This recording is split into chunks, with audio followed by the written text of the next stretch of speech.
Hola a todos, yo soy Mara Coy de Mara Coy Coaching. En nuestro segmento de hoy vamos a hablar sobre el calentamiento y para eso les tengo a un invitado muy bueno para este tema. Todos díganle hola a Eric Onofre de Máximo Performance. Hola Eric, ¿cómo estás? Muy bien, muy bien, muy bien. Aquí, mira, desde México saludándote. Qué bueno Eric, nosotros encantados de tenerte.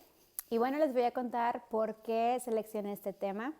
Escogí el calentamiento porque es un tema súper importante, el cual hay muchísima información en las redes sociales, en internet, y pasa que la cultura del calentamiento, no puedo dar de estadísticas de qué porcentaje en América Latina calienta y quiénes no, pero sí me atrevo a decir que no se le da la importancia que debería, puesto que el calentamiento puede llegar a prevenir lesiones. Además, es importante porque prepara al cuerpo antes de la clase. ¿Qué opinas tú, Eric? Pero sí, tienes muchísima razón, ¿no? Este tema al que me has invitado a platicar, en efecto, abunda su información y muy probablemente justo en la abundancia de tanta información es que podemos llegar a confundirnos, ¿no? O a no poder distinguir con claridad los distintos objetivos de las diferentes propuestas que hay en relación a este tema. Sí, mira, el propósito de este segmento es que, como ya lo mencionamos, hay muchísima información disponible, pero me gustaría que hablemos de lo que no se habla, de lo bueno, de lo malo. Básicamente, compactar la información y que esta pueda ser una herramienta más en la que los maestros o alumnos que a lo mejor calientan por sí mismos puedan acceder a este tipo de información. Así es, definitivamente. En este tema tan particular, como es el calentamiento, ¿no? O la entrada en acción, sí hay un par de tópicos en los cuales tenemos que poner especial atención. Es necesario que podamos centrar y dirigir en este caso el inicio de una clase o el inicio de un entrenamiento específicamente de una manera adecuada y controlada, ¿no? De una u otra forma es lo que predispone al artista antes de entrar a la parte medular de su sesión, ¿no? De su clase. Entonces sí, es un tema muy importante. Perfecto, Mara. Perfecto. Entonces pasemos a las preguntas. Yo sé que trabajas con diferentes artes escénicas, entonces quiero preguntarte cuál es el propósito del calentamiento y asimismo, específicamente para bailarines, ¿por qué calentamos? ¿Por qué tenemos que calentar? Mira, yo creo, y también lo puedes encontrar justificado en la teoría, pero indistintamente de la disciplina, el calentamiento tiene por objetivo predisponer, preparar al organismo para iniciar la práctica de unas actividades, denominemos un tanto más complejas. Hay que entender que las características del calentamiento es una invitación al cuerpo a incrementar definitivamente su temperatura, ¿no? De ahí recibe el nombre de calentamiento o warm up, ¿no? En inglés. Pero también otras de las características del calentamiento son las siguientes: incrementar la reactividad del sistema nervioso. ¿A qué me refiero con esto? Pues que dentro del calentamiento intentamos que se incremente la excitabilidad de nuestros sentidos, porque en diferentes disciplinas esto llega a ser necesario, ¿no? Piensa en un acróbata cuando trabajo con los chicos de circo, pero también piensa en un bailarín de danza contemporánea cuando invierte el cuerpo. Y al mismo tiempo piensa en un bailarín de danza clásica que va a realizar fuetes, ¿no? Durante su clase. Entonces sí requerimos de una predisposición del sistema nervioso de manera adecuada. También otra característica que tiene en este caso del calentamiento y que es muy importante es favorecer la lubricación de las articulaciones. ¿Qué es esta lubricación que tanto comentamos y que hemos mencionado en muchas ocasiones o de la cual podemos encontrar muchísima información? Bueno, pues no es otra cosa más que el fenómeno a través del cual los diferentes segmentos óseos experimentan un incremento de temperatura y una membrana que los recubre, llamada membrana sinovial, a través de un proceso muy interesante llamado ultrafiltración, permite que ingrese al interior de la articulación una especie de líquido, ¿sí?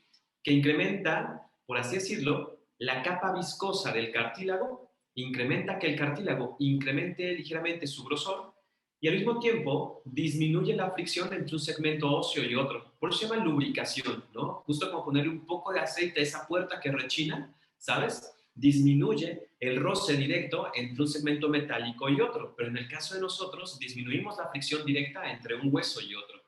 También es necesario identificar que durante el calentamiento los diferentes músculos que probablemente estaban en un estado más pasivo, menos activo, van a comenzar a experimentar movimiento.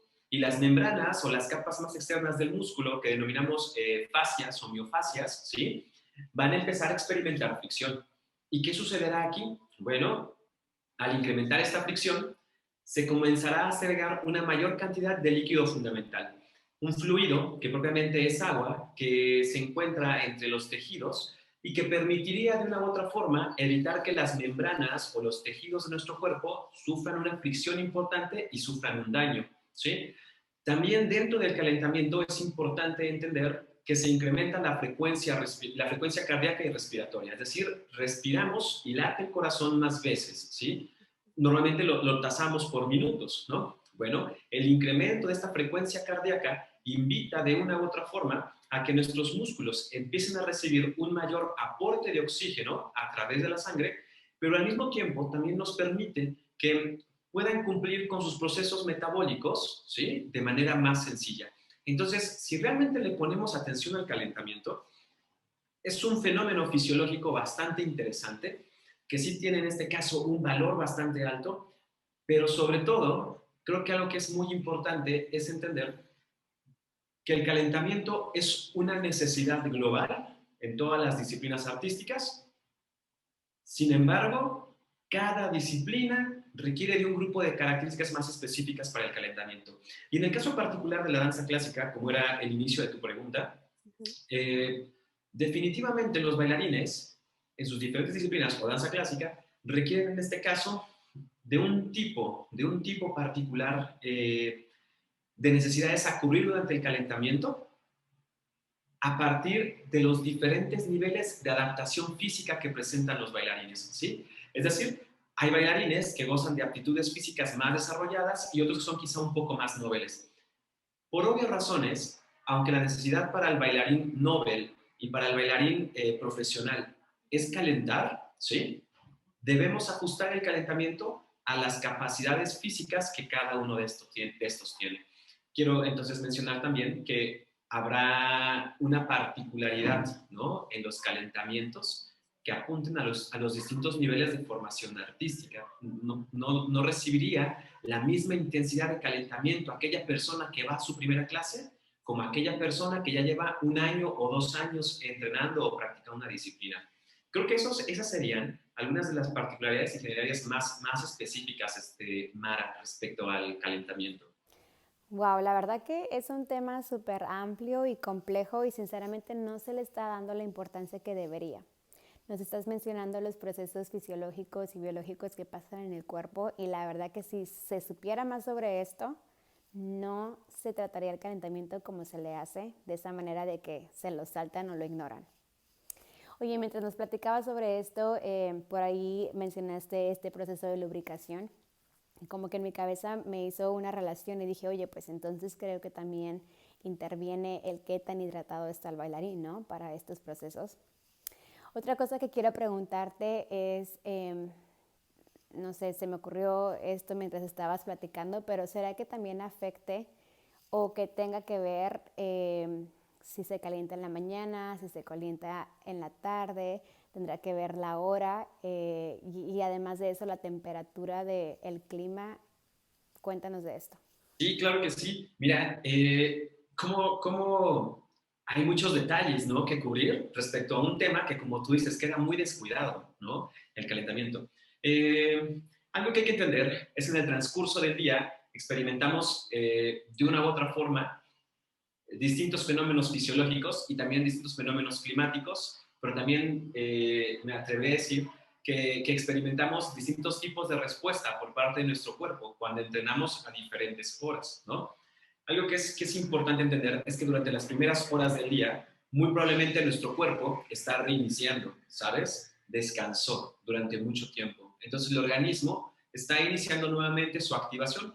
Durante las primeras horas del día, probablemente las características que debería tener un buen calentamiento deben estar dirigidas, número uno, a entender que nuestro organismo, nuestra fisiología, se está activando, sobre todo el sistema nervioso. Es muy habitual identificar que durante las primeras horas del día todavía nos encontramos un poco somnolientos, ¿sabes? Sentimos como un pequeño rezago de descanso. Un calentamiento por la mañana debería intentar enfocarse a activar, a excitar al sistema nervioso para que éste pueda nuevamente regresar a sus funciones de reactividad, ¿no? A diferencia de un calentamiento entrado en unas horas más o menos al mediodía, ¿no? Al mediodía muy probablemente ya llevas un par de horas despierto, ya has consumido alimento, si es que no entrenas en ayunas, ¿verdad? Ya habrás consumido alimento y tanto las características metabólicas como fisiológicas de tu cuerpo se encuentran en otro punto. Puede que esta reactividad que necesitamos despertar en el sistema nervioso ya no sea tan necesario exacerbarla. Si la jornada del día ha sido bastante agitada, ha sido bastante laboriosa, muy probablemente por la noche o por la tarde-noche podamos tener en este caso entonces un calentamiento, ¿sí? Que cubra con la intención de poder mantener, ¿sí? Estar el organismo respecto a la siguiente actividad que va a realizar, que será su entrenamiento dancístico. Eso desde el punto de vista del sistema nervioso. Si ahora lo hacemos también desde el punto de vista fisiológico y bioquímico, el calentamiento en las mañanas para una persona que inicia su entrenamiento en ayunas podría presentar rápidamente una baja muy rápida de azúcar en la sangre, ¿sí? Y podríamos tener en este caso a un artista o un bailarín que se siente ligeramente mareado, ¿no? Inclusive podría pasar que el desayuno fue tan escaso o fue tan pequeño o la composición del alimento ni siquiera logró integrarse a tiempo a la sangre y permitir en este caso al individuo que pueda practicar sus actividades con niveles óptimos de energía. Un fenómeno que regularmente no se presenta en las horas subsiguientes de la tarde, ¿no? Y del mediodía tampoco. Ahora, desde el punto de vista muscular, nuevamente regresamos a entender que el sistema nervioso tiene que despertar sí o sí, porque la calidad con la que funciona el sistema nervioso beneficia la calidad con la cual se activan nuestros músculos. Por la mañana, evidentemente, el calentamiento debe tener una mayor, vamos a decirlo de la siguiente manera, debe tener un mayor enriquecimiento, sugeriría yo, hacia lo coordinativo, justo donde estimularíamos en mayor proporción al sistema nervioso. También dentro de las prácticas propiamente, ¿no? Del calentamiento, podemos ocupar la famosa activación neuromuscular. La activación neuromuscular tiene distintas gamas de aplicación. De hecho, prácticamente todo en el medio ambiente nos activa neuromuscularmente. Sin embargo, las palmaditas, los golpeteos, ¿sabes? La percusión del cuerpo invita justo a que el sistema nervioso diga, hay estímulo acá, estímulo por aquí, estímulo por allá, y que el músculo pueda ponerse en punto, ¿sí? Para poder iniciar las siguientes características. Desde el punto de vista también del clima, es importante entender que tanto calentar por la mañana como al mediodía como por la tarde cumplirá con distintas características. Al menos aquí en la ciudad de Puebla, donde me encuentro, sabemos que el horario donde hace un poco más de calor o la temperatura del medio ambiente se incrementa en mayor proporción radica entre las 12 del mediodía y las 4:30 de la tarde, ¿sí? Son 4 horas más o menos en las cuales aquí en la ciudad de Puebla experimentamos el mayor pico de temperatura. Por lo tanto, las condiciones de excitabilidad que requerirá mi cuerpo para incrementar su temperatura serán más amigables por la tarde al mediodía que por la mañana o por la noche. Y al respecto también me gustaría comentar lo siguiente, Mara. Fíjate que inclusive la ropa que utilizamos para poder practicar nuestras actividades puede beneficiar y potencializar al calentamiento. Es muy habitual encontrar en los bailarines el uso de unos trajes, ¿sí? De nylon. Ujú. Aquí en México he visto que los chicos le dicen payasitos, ¿no? Al traje, Sí, había ¿no? escuchado. Ujú. Es bastante holgado, es de nylon y vaya. Los muchachos infieren que utilizando ese tipo de prendas invitan a que el cuerpo permanezca más tiempo caliente, ¿no? Porque en presencia del nylon se entiende que es un buen aislante térmico. Sin embargo, lo que sí nos ha enseñado la evidencia científica es que justo aquellas prendas que son bastante holgadas permiten un desprendimiento mayor de temperatura, ¿sabes? Por el contrario, aquellas prendas que nos quedan un poco más justas, vamos a decirlo así, como las licras, como los leggings, ¿sí? Permiten una mayor conservación de temperatura, tanto a nivel articular como a nivel muscular. Esto es estudiado a partir de termografía, ¿no? Entonces, también es importante entender que en dependencia de la temporada del año, probablemente habrá un tipo de ropa que pueda ser más útil para poder beneficiar, en este caso, al calentamiento y, por obvias razones, mejorar nuestro rendimiento. Oye, qué interesante porque precisamente creo que el uniforme de la danza es así como está diseñado, el material que tiene, pues tiene una razón de ser, ¿no? No solamente es para que se vea bonita o bonito, sino que hay un trasfondo de todo esto, ¿no? Oye, pasemos al tema de la estructura o las fases del calentamiento. Fíjate que en mis inicios, cuando empezaba a investigar más sobre la danza, buscando en bibliografía me encuentro con bastantes contradicciones y yo creo que se debe a que dependiendo de la fuente, ¿verdad? Y del tipo de calentamiento, por ejemplo, a lo mejor si me pongo a buscar calentamiento general y va dirigido al público deportista, como a lo mejor para el fútbol o para el soccer, pues va a variar la estructura a la de un bailarín. Pero me he topado mucho en bibliografía en donde nos habla que la fase número 1 debe de ser elevar el ritmo cardíaco y la fase número 2 es lubricar articulaciones. Ahora te pregunto, ¿cuál es tu opinión respecto a esto? Porque en lo personal, yo comienzo con lubricar articulaciones y de ahí me voy a la fase de elevar el ritmo cardíaco.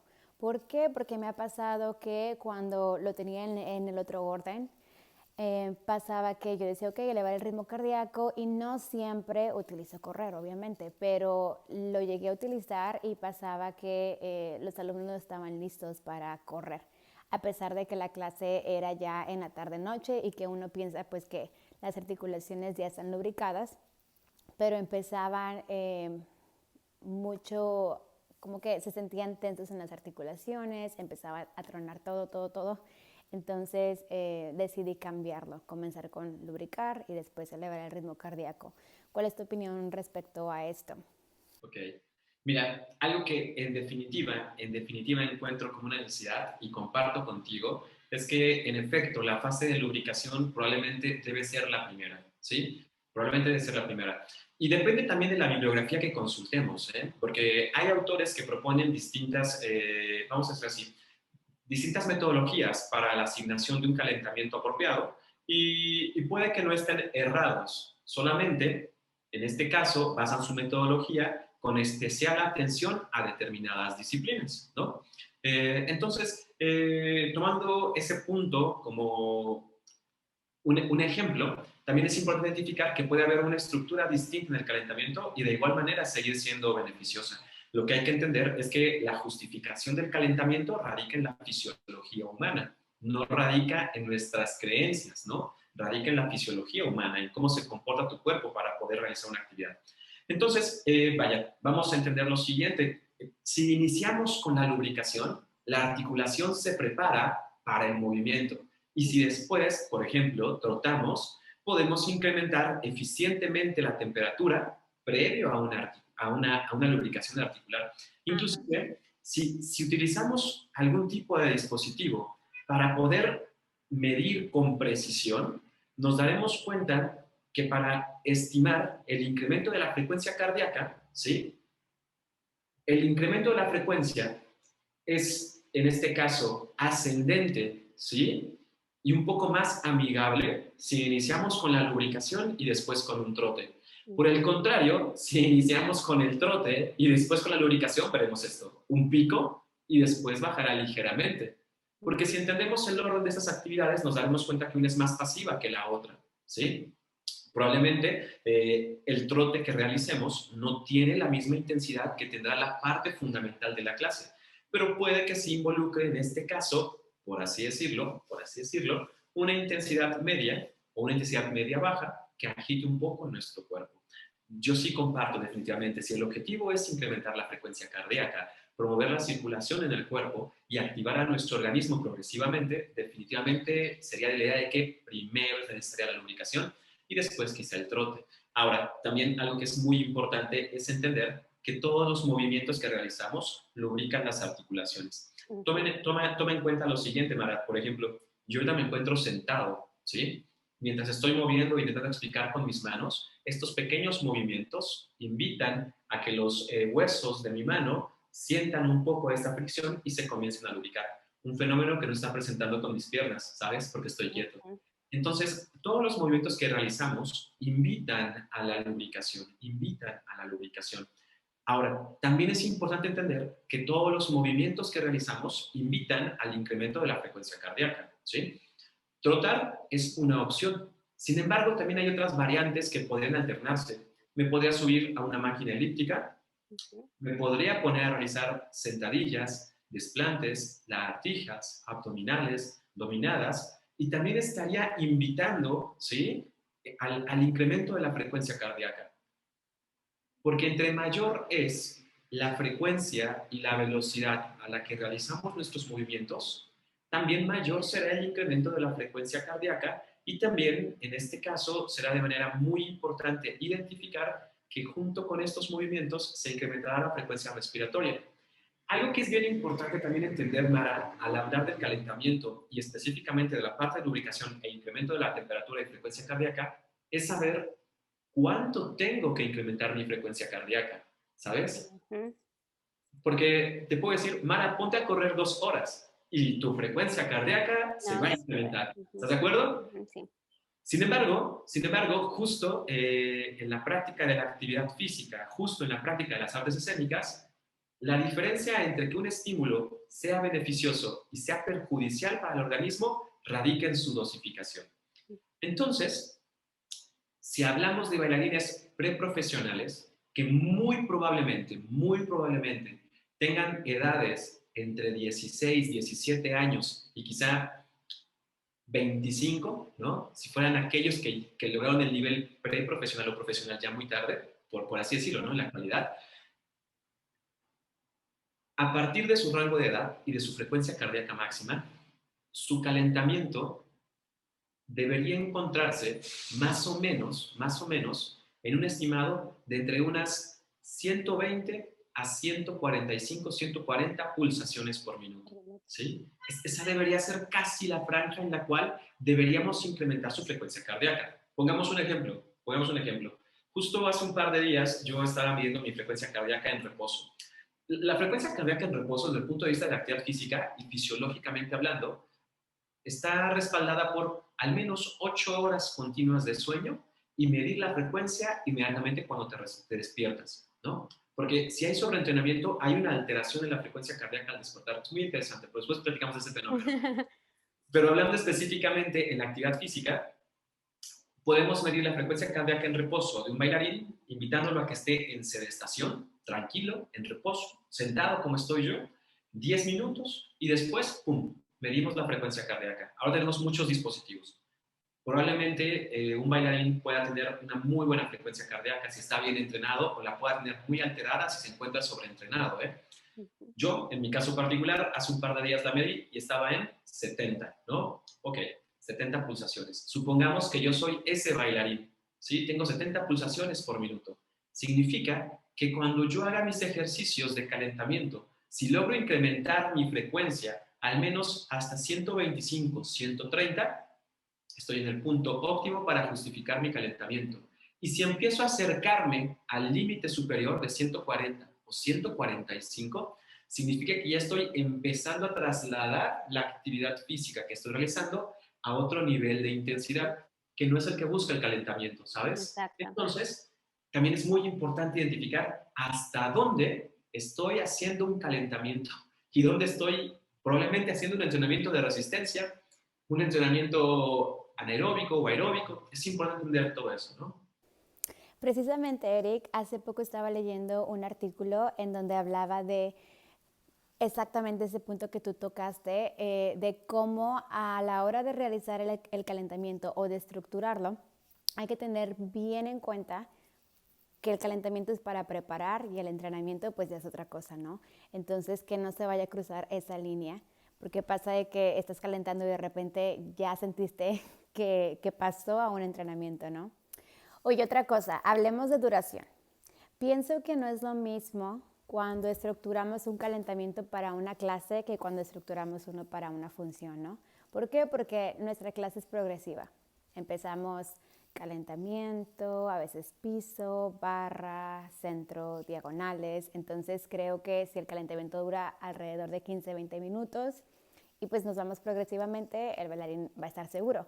En cambio, en una función, ni modo que el alumno llegue y caliente 15-20 minutos y la coreografía no empieza gradualmente. Las coreografías van con todo, ¿no? Entonces, hablemos un poco sobre de duración, por favor. Definitivamente, Mara, definitivamente. Algo que hay que entender es que nuestra fisiología es capaz de adaptarse a los estímulos que recibe. Y entre más se adapta, más trabajo nos cuesta alterar nuestra fisiología. Pongamos atención en el siguiente ejemplo. Si yo inicio en este momento entrenamiento de danza, ¿sí? Yo a mis 32 años, muy probablemente al paso de unos 6 meses, mi organismo ya no se agitará, mi frecuencia cardíaca y respiratoria ya no se elevará con tanta facilidad como lo hizo durante las primeras semanas de entrenamiento, ¿sí? De hecho, nuestra fisiología de manera progresiva se va adaptando, ¿sí? En este caso a las exigencias que le estamos solicitando. Por obvias razones, un bailarín profesional probablemente durante sus primeros años de entrenamiento, cuando 5 minutos de trote eran suficientes para llevarlo a 120, 145 pulsaciones por minuto, cuando tiene varios años de formación dancística, esos 5 minutos probablemente solo lo alteran en 10 pulsaciones, ¿sabes? Y requiere otro nivel de intensidad de calentamiento. Y probablemente esto lo podemos, vamos a decirlo de la siguiente manera, esto lo podemos justificar a través de un calentamiento con mayor duración, ¿sí? Porque intentamos conservar una intensidad de esfuerzo o un calentamiento con estímulos, ¿sí? Un poco más demandantes, ¿sabes? Ujú. Eh, es importante también entender que podemos ocupar todas estas herramientas a nuestro favor. Supongamos lo siguiente, un bailarín tiene la posibilidad de llegar en este caso y ocupar el escenario y si en este caso el auditorio tiene un área para que pueda calentar, ¿no? Una hora antes va a tener tiempo perfecto para calentar. Probablemente inicia su calentamiento, quizá unos 25 minutos antes o unos 30 minutos antes, ¿no? Pero ¿qué tal si se encuentra limitado de tiempo, ¿no? O va a haber funciones demasiado pegaditas, ¿no? ¿Qué puede hacer aquí el bailarín? Bueno, ¿sabes qué? Tengo el tiempo muy medido, demasiado reducido, puedo hacer un calentamiento igual de efectivo, pero con elementos un poco más intensos, más exigentes. Y otro factor también aquí bien importante, Mara, al hablar de el tiempo del calentamiento, también es importante entender que si se exagera la duración de un calentamiento, lo que vamos también a encontrar es a un bailarín prefatigado, ¿sí? Para una actividad importante. Esto es algo que sí intento compartirle mucho a los chicos. No únicamente pasa en la danza, ¿no? Sucede también en otras disciplinas, tanto artísticas como deportivas. Pero en muchas ocasiones me ha tocado ver gente que durante más o menos cierto tiempo prolongado, superior a una hora, realizan su calentamiento. Demasiado prolongado, diría yo, ¿no? Probablemente poco efectivo, pero sobre todo demandante para el físico del cuerpo, ¿no? Va a llevarlo a un estado de preagotamiento y lo que requieres no es eso. Lo que requieres es que te enciendan, te arranquen, ¿sabes? Que estés listo para responder, no que vayas ya un poco agotado, con las piernas ligeramente cansadas, con la espalda muy fatigada, para ahora sí demandarte lo más exigente. Hay que tener mucho cuidado con eso. También debo comentar algo que en alguna ocasión escuché. Un entrenador de fútbol americano decía que sus alumnos ni siquiera aguantaban sus calentamientos, que sus entrenamientos eran tan exigentes que sus alumnos ni siquiera aguantaban el calentamiento y que justo en el calentamiento vomitaban, ¿no? Sin comentarios. Claramente ahí es el error del entrenador o maestro. Efectivamente, efectivamente. De hecho, la mayoría de los errores radican ahí, en quien está a cargo. Entonces, bueno, este fenómeno que se apreciaba era que había una sobredemanda para la fisiología y si el calentamiento era tan intenso que hacía vomitar a los alumnos, hay también que entender entonces cuáles eran los componentes del entrenamiento que probablemente tenían un nivel más alto. No nos estaba hablando de un buen estatus de exigencia, nos estaba hablando de mucha imprudencia, ¿no? Entonces, vaya, si hay que entender que el calentamiento es un elemento muy importante, tan importante como todas las otras partes del entrenamiento del artista.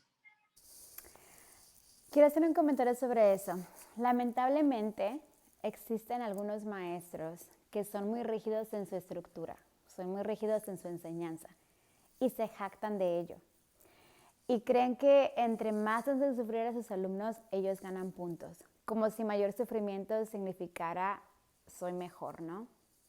Y ya que nos estamos acercando a este tema de la dosificación, pues de una vez vamos a encaminarnos por ahí y hablar de este fenómeno en YouTube, en cómo ahora en la actualidad encontramos a muchísimos bailarines profesionales que comparten su rutina, comparten su calentamiento, comparten su estiramiento.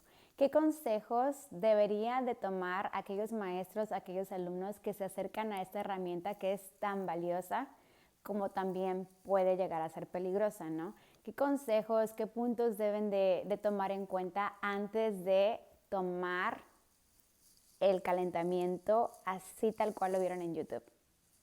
Mira, si algo nos enseña la ciencia es que hay que aprender a discriminar con objetividad, ¿sí? ¿A qué me refiero? ¿A qué me refiero con esto? Bueno, en la actualidad, la cantidad de información que tenemos de bailarines de alto nivel en redes sociales es brutal, es brutal. Yo estoy seguro que cualquier profesor de danza de hace 30 años que tuviese hace 30 años esta misma posibilidad y herramienta que tenemos nosotros en las redes sociales para poder conocer tanto de la práctica de la danza de otros profesionales, sería un sueño, ¿no? Sería una utopía. En la actualidad ya gozamos de esa utopía. Entonces, esta cantidad tan abrumadora de información, ¿sí? Debemos aprender a consumirla con objetividad. Y cuando me refiero a discriminar, no lo estoy haciendo, no lo estoy comentando desde un punto de vista, vamos a decirlo así, peyorativo, para descalificar a alguien. No, me estoy refiriendo al hecho de que hay que aprender a discriminar, seleccionar, ¿sí? ¿Qué información de manera objetiva me es conveniente adoptar y utilizar? Y en este caso, con tanta información que encontramos respecto al entrenamiento y la preparación de algunos bailarines profesionales, tenemos que aprender a identificar diferentes situaciones, contextos, de manera objetiva. El primero es entender que estos bailarines, ¿sí? Como María Coreva, son bailarines profesionales, que muy probablemente tienen al menos unos 15 años, por mínimo, de entrenamiento, ¿sí? De formación. Por obvias razones, para mí, bailarín Nobel, que apenas inicia, o para mis alumnos, ¿sí? De 4, 7 o 8 años, es importante entender que los objetivos de mi calentamiento son distintos a los objetivos de calentamiento de un bailarín de danza profesional, ¿sí? Un bailarín profesional. También es importante entender que en ese bailarín que estoy encontrando en redes sociales hay un grupo de adaptaciones en su organismo que ya están manifiestas, que ya se exhiben, que por ejemplo le permiten abrir segunda y cualquiera de los dos splits completamente en frío, ¿sí? Y probablemente también le permite saltar y probablemente también le permite realizar esfuerzos más vigorosos durante su calentamiento, porque hay un grupo de adaptaciones que se han construido al paso de los años. Probablemente eso no existe todavía en mis alumnos que llevan 6 meses preparándose, ¿sí? Ahora, algo que es muy importante entender y que valdría mucho la pena que hiciéramos hincapié en esto, es el hecho de intentar emular ejercicios complejos que vemos en bailarines profesionales en bailarines nobles o que apenas inician o que se encuentran en iniciación artística, ¿sí? ¿Por qué puede ser un riesgo? Bueno, este puede ser un riesgo porque muy probablemente le estás demandando a un organismo que recién se inicia en el entrenamiento de la danza una complejidad de ejecución a una intensidad superior para la cual está adaptado, ¿sí? El ejercicio puede que sea muy difícil y demandante para él. Y eso lo pone en una situación completa de riesgo, ¿sí? Por obvias razones. Hay que entender los contextos, hay que aprender a discriminar de esta información cuál es más útil. Ahora, algo que también es muy importante entender es que la adaptación va por encima de la edad. Muchas personas preguntan, oigan, ¿a partir de qué edad puedo poner a mi bailarín o bailarina a hacer tal ejercicio? No es la edad, son las adaptaciones, ¿sabes? No es la edad, son las adaptaciones. ¿A qué me refiero con las adaptaciones? ¿Qué tan fuerte es? ¿Qué tan flexible es? ¿Qué tan coordinado es? qué tan bien ejecuta técnicamente los elementos, ¿sí? Cuando gozamos, en este caso, de las adaptaciones necesarias, fuerza, flexibilidad, coordinación, ¿sí? En un bailarín, podemos proponerle un ejercicio, o en este caso, un calentamiento, que esté a su nivel, ¿sí? Que esté a su nivel. A veces en la intención, que es bastante buena, ¿sí? Pero a veces podemos pecar en el error, ¿no? En la intención de poder hacerlo avanzar y ayudarlo más, le planteamos un poco más de dificultad de la que es capaz de superar. Usualmente eso pone en riesgo al cuerpo, ¿sí? Entonces, creo que sí es muy importante que podamos discriminar con objetividad la información que llega a nuestras manos. Y también creo que es muy importante identificar que en muchas ocasiones el bailarín que estamos apreciando, en este caso, durante la visualización de un video, probablemente ese calentamiento que nos está mostrando es el calentamiento que hace en su casa. Y no es el calentamiento que hace previo a una presentación, ¿no? O probablemente no es el calentamiento que hace para su clase, ¿sí? Probablemente es inclusive un planteamiento más amigable para la población de un entrenamiento más intenso que realiza. Entonces, creo que sí hay que aprender a discriminar con objetividad.